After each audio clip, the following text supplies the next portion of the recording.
प्रिच्या भाव भयणीनो, सुरवातेक उगडास केला तशें आयज इंटरनॅशनल यूथ डे. आख्खो संवसार वा आख्ख्या संवसारान युनायटेड नेशन्स ह्या सगळ्या तरणाट्यांचें म्हत्व समजून घेता, मानून घेता. आनी हो संवसार बदलूंक खेरीत भाशेन जेन्ना सस्टेनेबल डिवेलपमेंट गोल्स आमकां दिल्ले आसात तेन्ना तरणाट्यांक तातूंत वांटो आसा. तरणाट्यांनी हो संवसार बदलपाच्या वावरान मिसळ जावंक जाय हें युनायटेड नेशन्स मानून घेता. आनी देखूनच दर वर्साक ऑगस्टाचे 12वेर हो दीस मनयता, इंटरनॅशनल यूथ डे. ह्या वर्साक हो खेरीत विशय घेतलेलो आसा, transforming food systems, youth innovation for human and planetary health. म्हणजे जे आमचे जेवणा खाणाच्यो वस्तू आसात आनी जेवण खाण तयार करपाचे आनी ते खावपा जेवपाचे ज्यो आमच्यो पद्दती आसात तातूंत एक बदल हाडपाक जाय, एक नवेपण हाडपाक जाय, ट्रान्सफॉर्म करपाक जाय. आनी हें जरी तर करतले जाल्यार आमची तरणाटीं आसात तांचें इनोवेशन जावपाक जाय.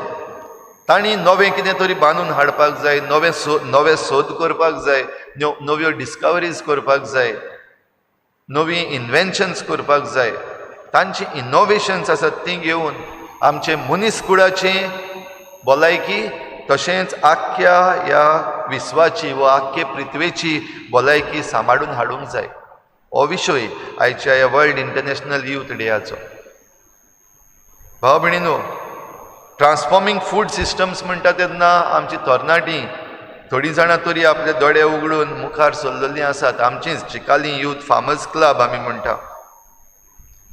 सादी वस्त एक धाकटेंशें शेत परतून रोवपाचें, जें इतलीं वर्सां सोडलेलें, पाड सोडलेलें, तें परतून उगोवपाचें.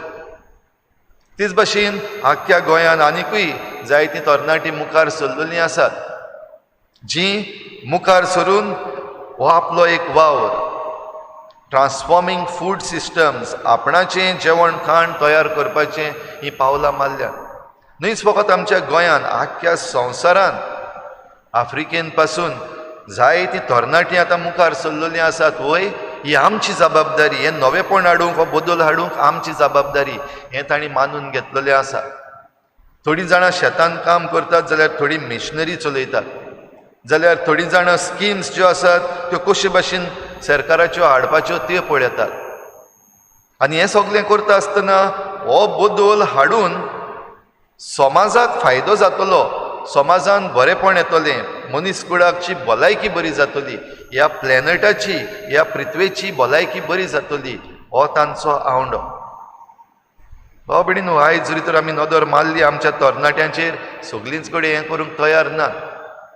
आयज घडये तांचे करियर्स आसात, आयज तांची चिंतनां आनी तांचे प्रेजुडिसीस आसात. प्रेजुडिसीस म्हणटा तेन्ना शेतान आनी आमी वचपाचें, जेवण तयार करपाक आमी वचपाचें, आमचें काम जोडपाचें आनी जोडल्या उपरांत त्या दुडवांनी आमी जेवण घेवपाचें, हो सिस्टम जाल्लो आसा. आमचे लागीं पयसो आसा, दुडू आसा, आयज आमी आमचें शेतां बाटां रोयनात, आयज आमी आमचें जेवण तयार करिनात, पूण आनी कोण तरी आमचें जेवण तयार करता आनी आमी दुडवांनी घेवंक जाता अशें चिंतता. दुसरे वाटेन जे कोण तयार करतात ते कश्टवतात, जे कोण तयार करतात ते झगडीं करतात, वो आपलो ताळोय उबारतात. जे भाशेन आमचे शेतकामती भारताचे हे 3 जे कायदे काडलेले आसात शेतकामत्यांचेर आड, आमच्या भारत सरकारा लागीं मागतात आजून पासून रस्त्यार रावून, आपल्या घरा वचून आसतना, दिल्ली आसात ते आजून पासून मागूंक, रिपील दीज लॉज, हे कायदे काड आनी उडय. कित्याक आमचो जो हक्क आसा तो हे उद्योगपती आसात, कॉर्पोरेट्स आसात, तांच्या हातान वचपाचो आसा. हें आडाय, हें करी नाका अशें म्हणून ते सरकारा लागीं मागतात. भाव भयणीनो, खंयचोय सिस्टम पळय, हो जरी तर बदलतल्यात, हो जरी तर ट्रान्सफॉर्म करतल्यात जाल्यार पावलां मारपाक जाय. आयचें देवाचें उतर हाचेर नदर घालूंक आमकां आदार करता. जोशुआ जो मोइजेसा फाटल्यान आयलो, देवान ताका वेंचून काडलो. आतां मोइजेस सोंपलो, मोइजेस मेलो. हे परजेक मुखार वचपाक जोशुआ जो तरणाटो आसलो, आनी एक तरणाटो कसो ताका मुखार काडलो तेन्ना सगल्यो सवलती एके भाशेन देव ताका दिता. मोइजेसान जेन्ना पोरचेक इजिप्तांतली भायर काडली तेन्ना मोइजेसा लागीं ह्यो सगल्यो सवलती आसूंक ना. मोइजेसान जेन्ना तांबडो दर्या उतरलो, रेड सी क्रॉस केली, तेन्ना देवान आपलें आसणें दिवन दर्या सुकयलो आनी लोक तातूंतल्यान चलून गेलो, हे नदींतल्यान चलून गेलो. रिवर ही रेड सी जी आसा ती तांणी पार केली. आतां जेन्ना जोशुआ आसा, जोशुआ जॉर्दान नदी पार करता आनी जॉर्दान नदी पार करता आसतना देवाची आंखपेट तांचे बराबर आसा. ताचे बराबर याज्ञीक आसात, जे याज्ञिकांक देवान सांगलें तांकां सांग सगलो लोक पार करूं पासून तुमी त्या उदकान आंखपेट घेवन रावात, उबे रावात. आनी दर्या हो ही नदी जॉर्दान नदी सुकली, तांकां वाट तयार करून दिली आनी ही पोरजां दुसरे वाटेन गेली. तरणाटो जोशुआ एके भाशेन आपणा लागीं जें नवेपण आसा तें घेता, इनोवेशन. भाव भयणीनो, आयज जरी तर आमी आमच्या तरणाट्यांचेर नदर मारता जाल्यार घडये असल्योच नदयो कितल्योच पार करपाच्यो आसात.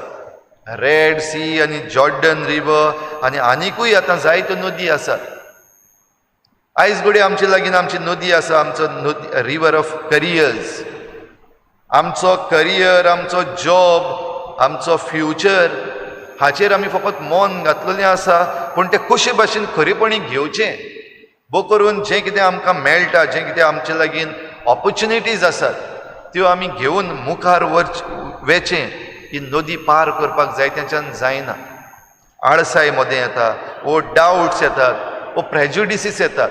जें कितें आमी चिंतलेलें आसा, हांव असोच, म्हजे लागीं उठोंक जायना सकाळीं, हांव असोच, कोणेंय कितें म्हणीत जाल्यार म्हाका रोखडो राग येता, हांव असोच.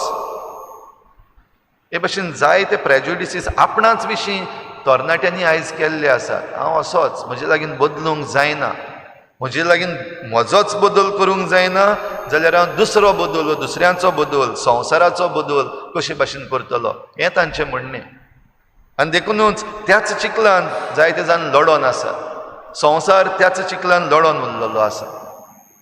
जाल्यार जॉर्दान नदी पार करतलो जाल्यार जे भाशेन जोशुआ एक तरणाटो कसो मुखार सरलो, देवाचें ताणें आयकलें आनी देवाची आंखपेट बराबर घेवन, याज्ञिकांचें एके भाशेन मार्गदर्शन घेवन तो फुडें सरलो. आयज आमच्या तरणाट्यांनी अशें करपाची गरज आसा. बो करून ह्या आयच्या काळार, आयची आमची सँच्युरी आसा, तातूंत ऑपॉर्च्युनिटीज जायत्यो आयिल्ल्यो आसात. जायतीं आमकां आविश्कार जाल्ले आसात, जायत्यो डिस्कवरीज जाल्ल्यो आसात, इनोवेशन जाल्लीं आसात, स्टार्टअप्स म्हणलेले आसात. हे सगळे वापरून आमच्यान आख्खो बदल हाडूंक जाता. हें करता आसतना भाव भयणीनो, एकामेका बरोबर वावरप गरजेचें, एकामेकाक समजप गरजेचें. हाच्या शुभ वर्तमानान जेजू लागीं प्रश्न विचारलो, कितले पावटी म्हणून भोगशीचो? 7 पावटी लेगून हो प्रश्न विचारलो तेन्ना पेद्रू घडये समजल्लो, हांव कितलो उदार, 7 पावटी भोगसूंक तयार आसा, जेजू म्हाका शाबासकी दितलो.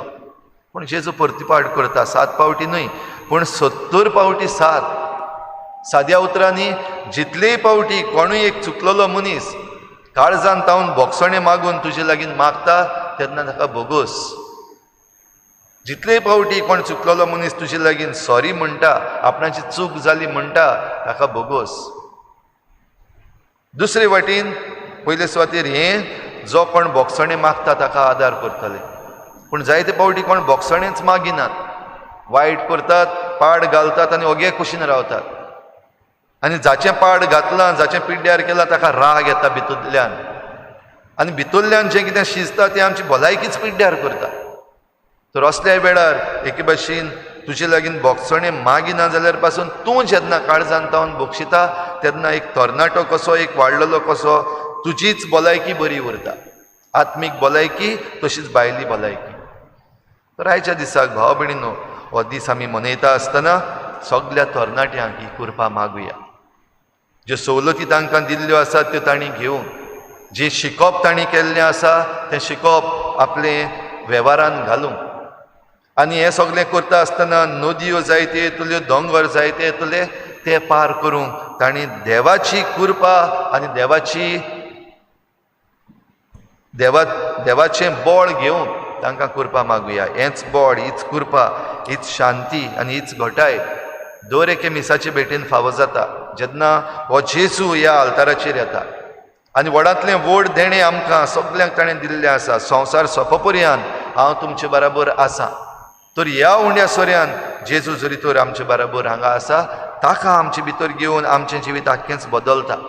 उंडो आनी सोरो जेन्ना बदलोन जेजूचें मांस रगत जाता, ट्रान्सफॉर्मेशन ऑफ ब्रेड एंड वायन into body and blood of Christ, तेंच घेवन आमचेंय जिवीत असलें नवसरलोलें, आमचेंय जिवीत नवें जावं आनी आमी जे भाशेन जियेता, आमची जियोवपाची तोरा, आमच्यो पद्दती जिविताच्यो, हें सगलें एके भाशेन नवसरूंक, बदलूंक, ट्रान्सफॉर्म जावंक हे भेटेन आमी देवाक उबारुया.